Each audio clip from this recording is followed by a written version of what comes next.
Sorry, gotta suffer. Water becomes a big problem this season. Oh. Anyway. So after such a tumultuous season last year, how are you going to top it with the next season? I have no idea. Season 4, the story is very different.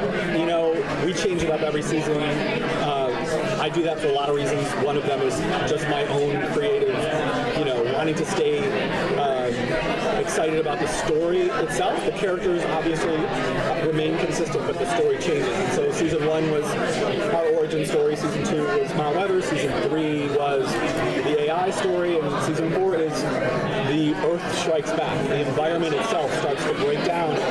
Our heroes realize pretty quickly that they're not going to be able to stop this thing that's coming. I think one of the things that's in our DNA now, after 3 seasons, I think it's pretty obvious, which is we say that something terrible is going to happen, and then it happens. Like, there's no 11th hour save, and so this now is going to happen in a huge global apocalyptic way. It's a post-apocalyptic show that another apocalypse is happening in, which I think is cool, and that's, how we try to top ourselves. And I have to say, although it's really dark, we're going to, ironically, I think, find that this season is much lighter than last season, in the sense of, it's important to me where do you find hope when there is no hope? How do you react to that sort of terminal diagnosis that they get, that they're all going to die in 6 months? And we'll see people, the range of reactions. Someone like Clark will, of course, fight until her last dying breath to save everybody. And, others will maybe just say, fuck it, we have been fighting too long, it's time to, live. I want to live to the fullest until the end comes, and throw a party that lasts 6 months. I mean, I'm not saying that's what's going to happen, but that's, I think, one of the ways that we find light and hope and love. I want to love the people that I love as much as I can while I can, because I'm going to be dead 6 months from now. So I think, ironically, we find a lot of hope in our that. Was this always something that you had mapped out? I mean, did you know that was season 1, that was season 2, that was season 3?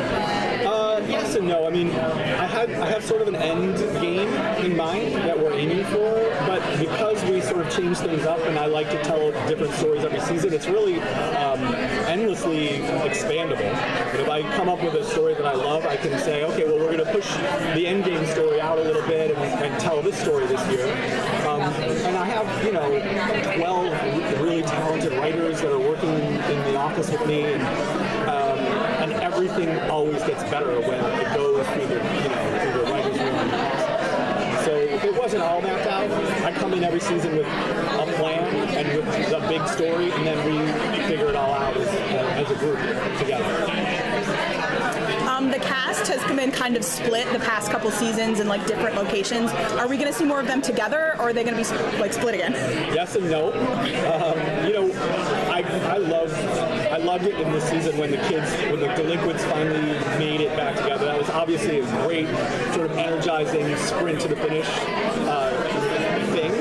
And they're together still, and they'll be together, but ultimately when they begin to have to figure out how we're going to survive, it's not like, oh, that's a good idea, let's all run over there and pursue that. They gotta have to kind of divide and conquer and check things out individually, separately. So we're going to have some really interesting, multiple adventure squads, different groups of people together that we've seen before in some ways, some really cool pairings. And, we try to orchestrate that in a way that there's lots of interpersonal conflict between characters. I don't want to give too much away about what those groups are going to be yet, but it'll be charged, it'll be fun.